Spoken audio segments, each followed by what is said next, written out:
수술 로봇 기술은 AI랑 같이 갈 수밖에 없습니다.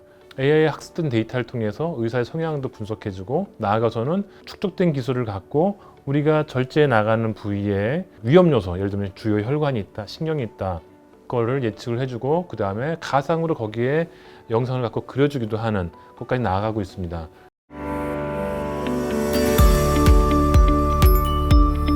네, 반갑습니다. 저는 고대 구로병원 대장학문외과 교수 이선일입니다. 최근에 한 10년 정도 사이에는 무조건 그전에는 암이면 수술이라는 원칙을 고수를 하다가 급속도로 항암제 발전이라든가 특히 표적치료 항암제, 그리고 이제 유전자 분석 같은 부분이 증가하면서 환자 맞춤형 치료가 발달을 하고, 거기에 맞아서 수술 범위가 바뀌진 않지만 수술을 적용하는 이에 대한 판단 기준이 조금씩 바뀌어오는 게 현실입니다. 대장암에서는 가장 우리가 중요시 여기는 것 중에 하나가 항암제 중에 표적 치료자의 개발입니다.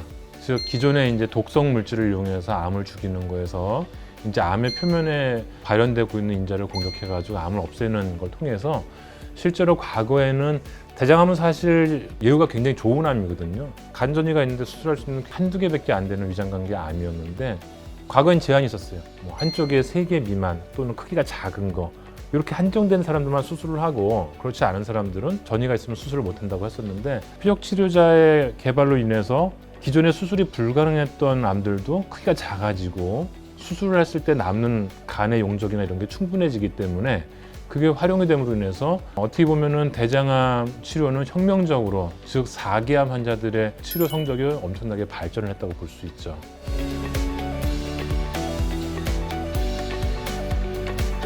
내과 의사, 외과 의사, 영상의학과 또는 병리과, 치료방사선의학과, 많은 의사들이 함께 모여가지고 환자 한 명을 갖고서 논의를 하는 것이 굉장히 효율적이라는 걸 깨달았기 때문에, 그거를 도입해서 의료에서 다학제 시스템이라는 걸 했습니다. 특히 의료 중에서 뭐 아니면 도로 끝나는 그런 결정사항은 사실 이런 게 필요가 없어요. 수술할 환자 아닌 환자 딱 갈려, 끝. 전이되면 더 이상 할 게 없어. 이런 환자들은 사실 다학질의 득을 많이 못 봅니다. 근데 재발을 해도 전략을 잘 세우면 항암제를 써서 크기를 줄이고 정확한 영상 평가를 하고 또는 방사선 치료를 한 후에 찬스를 잡아서 수술을 할 수 있는 경우에는 굉장히 도움이 되고, 그래서 다학제 진료라는 것은 의료계에서 대장암이 가장 적합한 질환이 아닐까라는 것이고, 우리가 그것에 대해서 집중하는 이유도 그런 이유입니다.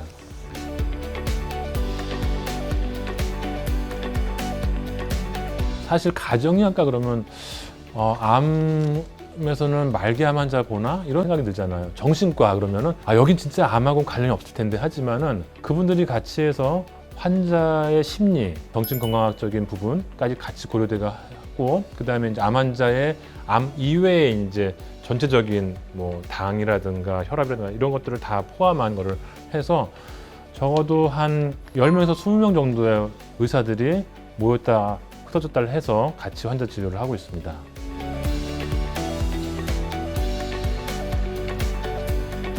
이미 현재에는 AI가 내시용을 할 때에 학습을 통해서 발전된 기술로다가 용종을 발견해주는 이미 보조 시스템으로 상용화돼서 많이 나와 있습니다. AI는 저희도 관심을 많이 갖고 있고, 현재 고대 구로병원에서 이제 진행하는 거는 이 복잡한 다학제 진료 시스템을 학습화 시켜가지고 AI 분석이 가능해지고, AI가 대장암 다학제 진료의 사용 툴로다가 작용될 수 있게, 우리뿐만 아니라 다른 데서도 활용할 수 있게 하는 것을 목표로 연구를 하고 있습니다. 수술 로봇 기술은 AI랑 같이 갈 수밖에 없습니다. AI의 학습된 데이터를 통해서 의사의 성향도 분석해주고, 나아가서는 축적된 기술을 갖고 우리가 절제해 나가는 부위에 위험 요소, 예를 들면 주요 혈관이 있다, 신경이 있다, 그거를 예측을 해주고, 그 다음에 가상으로 거기에 영상을 갖고 그려주기도 하는 것까지 나아가고 있습니다.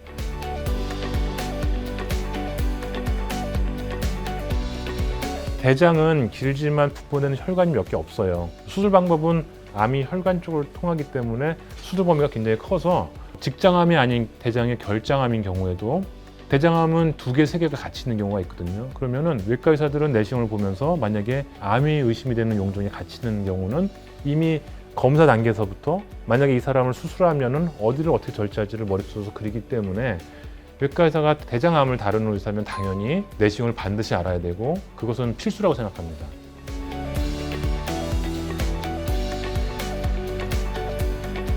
제가 볼 때는 굉장히 중요한 제도라고 생각을 해요. 훌륭한 제도고. 조금 아쉬운 거는 현재의 인증이 기본에 너무 집중을 돼 있어요. 예를 들면은 그 내시경실의 구조 또는 내시경실의 구성 아니면 감염 관리, 이거는 당연히 있어야 되는 거지. 근데 하나 아쉬운 거는 시술하는 의사에 대한 기준이나 이런 거를 항목을 좀 고려를 하고 있어서, 근데 그거는 자칫 잘못하면은 외부 일반 사람들이 볼 때는 그러면은 어떤 의사인데 어떤 과 출신이면은 뛰어나고 아니냐 이런 거로다가 헷갈릴 수가 있습니다. 근데 절대 그렇지가 않아요. 특히 이제 용종 중에서 암 우려가 되는 용종들은 대학병원급이라든가 수술적인 치료가 배경이 되어 있는 데서 하도록 권고를 되고 있습니다. 근데 나는 환자가 많으니까 명이니까 2달, 석 달 또는 4달 뒤에 해라 하는 거는 상당히 위험합니다. 왜냐하면 그 정도 진행됐을 때에 내시경으로 끝날 사람이 수술을 가야 되는 경우도 있거든요. 그래서 제가 생각하는 우수 내시경실이라는 거는 환자가 왔을 때 그런 증상을 오면은 당일 보고 빠른 시일 내에 그런 거를 가늠해주고, 실제 대장암에 대한 질평가 우리나라에서 하는 거에서는 대장암 진단이 되면 한 달 내에 치료를 받는, 즉 수술이 되는 것을 우수한 기관으로 평가를 하고 있습니다. 그 얘기는 환자들은 그런 정보를 모르고 오기 때문에 왔을 때 그 내시경실을 운영하는 의료진이 그걸 해줘야 된다고 보고 있습니다. 다른 중요한 거는 사실 대장 내시경을 많이 안 하는 이유는 뭘까요? 이게 준비 과정이 너무 힘들어요. 약 먹고 비우고, 또 하나는 어르신들이 이거 약 먹고 비울 때에 전해질 불균형도 오고 굉장히 위험한 경우들이 있거든요.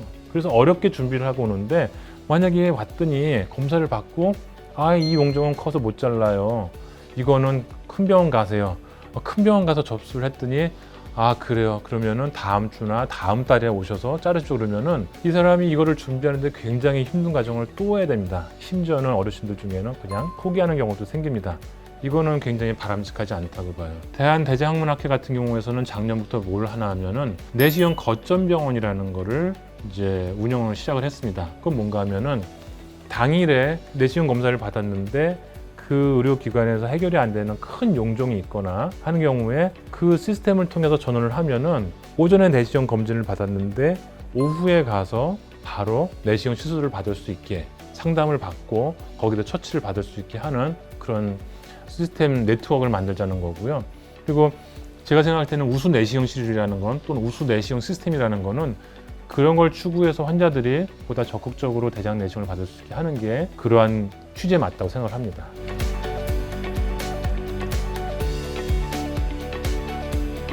암병원이 설립이 되면서 대장암 다학제 팀이 만들어지면서 그때 병원에 요구를 하고 저희가 만든 것이 암병원 내 내시경실이고요. 그 다음에 일단 내시경실이 만들어지면 그 수준은 단순히 그냥 관찰만 하는 정도가 아니라 가장 높은 수준의 질을 갖고 있어야 그것이 적절한 환자한테 도움이 되지 않겠습니까? 그래서 저희가 많은 외과 의사들이 또 수술 이외에 내시경 진료하는데, 진단과 치료하는데 열심을 보여서 현재는 가장 전국에서 손으로 꼽을 수 있는 외과 내시경실이라고 저희는 자부합니다.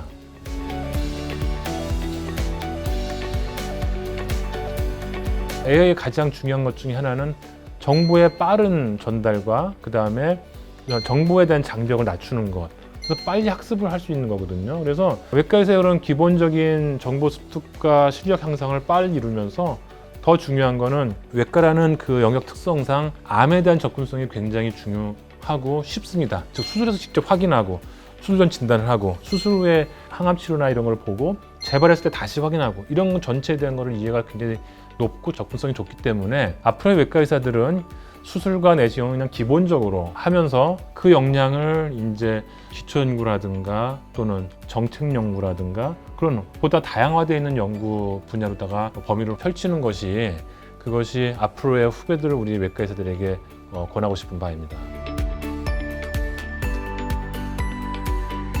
사실 암이 진단이 되면은 왜 하필 나인가 또는 너무 늦게 이미 이런 표현을 갖고 오시는 환자분들이 많습니다. 어떤 경우는 맞고 어떤 경우는 틀리지만 저희는 세상에 너무 늦은 것은 없다라는 것을 위해서 노력을 하고 있습니다. 대장암은 거의 유일하게 전이가 있어도 공격적인 치료에 완치를 기대하면서 나아가는 암입니다.